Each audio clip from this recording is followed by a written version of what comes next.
Aujourd'hui, nous sommes extrêmement inquiets des projets en cours. Les familles attendent donc du gouvernement des réponses claires et positives sur ces 5 points importants. Les projets de loi en cours pourraient offrir, au contraire de ce que nous présentons là, des opportunités très concrètes et très positives pour reconstruire la cohésion sociale à travers le soutien aux familles. Dans le cas contraire, l'indifférence, l'éventuelle absence de réponse ne pourrait être ressentie par l'ensemble des Français. Nous avons tous une famille. Nous sommes tous issus d'une famille. Même si nous n'avons pas encore fondé une famille, nous avons tous une famille. La famille est plébiscitée par les Français, et encore plus en temps de crise. Elle est plébiscitée par les Français. Une absence de réponse à ces revendications susciterait une déception, voire une colère importante. Pour le moment, Mme Bertinotti a refusé de nous recevoir. Mme Touraine, sa ministre de tutelle, ne daigne pas répondre à nos demandes. Alors que le président de la République et M. Valls nous avaient reçus. Absolument. Nous représentons malgré tout des millions de Français. Nous avons légitimité à être reçus par ces ministres qui préparent ces projets.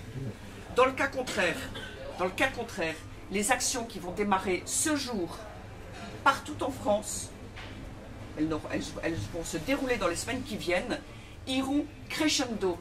D'ici fin novembre, nous voulons des réponses. En l'absence de réponse, eh bien, nous prendrons date avec le public pour de nouvelles manifestations régionales et nationales. Des conférences de presse et d'autres événements sont prévus dans les régions françaises à partir de demain. Escalbéric Dumont est encore là, et là à l'instant même. Nous allons avoir dans un petit moment, pas très loin d'ici, une action de la Manif pour tous qui va être conduite, à laquelle nous allons vous proposer d'être présente, d'assister. Alors, Albéric Dumont n'est pas loin et c'est lui qui va venir. Il arrive. C'est celui qui nous donnera le top départ. Excusez-moi, depuis quand vous demandez à être reçu par la ministre? Alors nous avons écrit, j'ai écrit avec les porte-parole de la Manif pour tous au mois de juillet à Mme Bertinotti qui n'a pas daigné répondre. Nous y avons écrit à nouveau au mois de septembre et nous avons demandé à être reçus par Mme Bertinotti comme nous avons été reçus par M. Hollande et par M. Valls. C'est son directeur de cabinet qui a proposé un rendez-vous et nous demandons, compte tenu de ce que nous représentons, à être reçus par Mme Bertinotti. Elle nous dit que son agenda est trop occupé. Nous avons donc écrit, il y a cela presque 3 semaines, à Mme Touraine, qui n'a pas daigné nous répondre.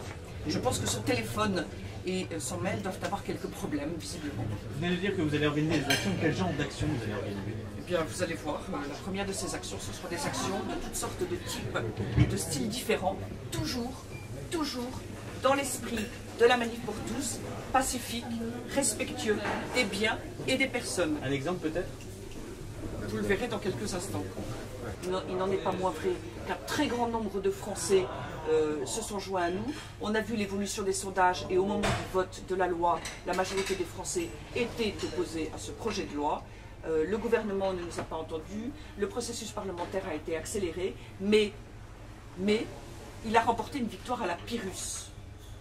Par ailleurs, nous avons perdu une bataille, c'est vrai, mais nous n'avons pas perdu la guerre, et comme vous le constatez, il y a un très grand nombre de points sur lesquels nous avons à nous battre, et nous ne lâchons rien, y compris sur la loi Taubira. Le moment viendra de revenir sur cette loi, très certainement. Antoine. Mais ça, vous y croyez, excusez-moi, vous y croyez vraiment que le moment va arriver où des gouvernants vont décider de revenir sur cette loi? On a entendu les propos de Jean-François Copé. On supprime des lois tous les jours au Parlement. Toute loi peut être revue, réécrite. Et ce qu'a fait une loi, une autre loi peut la défaire, et d'autant plus non, mais bien sûr, dans l'absolu, je suis bien conscient que c'est possible. Mais au Parlement, c'est ce qui arrive est-ce que vous y croyez vraiment ou est-ce que c'est une posture? Mais monsieur, non, on y croit vraiment. C'est très simple. Cette loi est une loi de mensonge. Le peuple français ne peut pas vivre durablement avec une loi de mensonge. On ne peut pas vous dater précisément le moment où ça se passera, ni la façon dont ça se passera, mais c'est une évidence absolue que cette loi, un jour, sera retirée. Il en va simplement de notre avenir à tous. Nous ne pourrons pas vivre avec une loi de mensonge.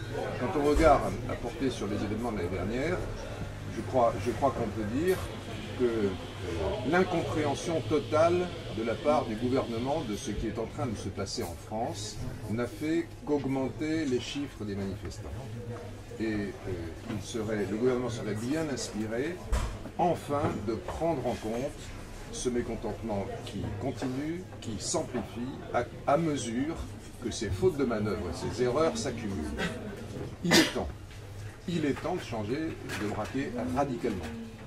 Cette loi, elle ne sera changée que s'il y a une alternance. Est-ce que vous avez des garanties de responsables politiques qui vous disent « oui, nous arrangerons la loi » Parce que pour l'instant, on a surtout entendu des politiques dire c'est compliqué, et politiquement c'est extrêmement compliqué. Donc est-ce que vous avez des engagements de responsables politiques sur la loi? Vous aviez par exemple hier Jean-François Copé qui était en Vendée et qui a rappelé qu'il devrait arriver au pouvoir, revenir sur cette loi Taubira. Donc ça date d'hier soir. Ouais, mais il change de propos. Mais ça malheureusement, je suis pour rien.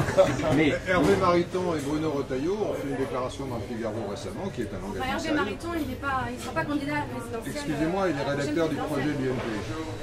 Il est chargé de faire le projet de l'UMP. Il a pris cette position. Et comme vous le disiez, c'est une question législative, c'est une question qui va dépendre du Vous savez bien Parlement. qu'il faut que ce soit porté politiquement. Écoutez, à nous en effet de faire le nécessaire pour les politiques, que les politiques nous entendent, que les futurs candidats nous entendent, et c'est bien la raison pour laquelle nous restons mobilisés et pour laquelle nous allons mener des actions qui iront crescendo.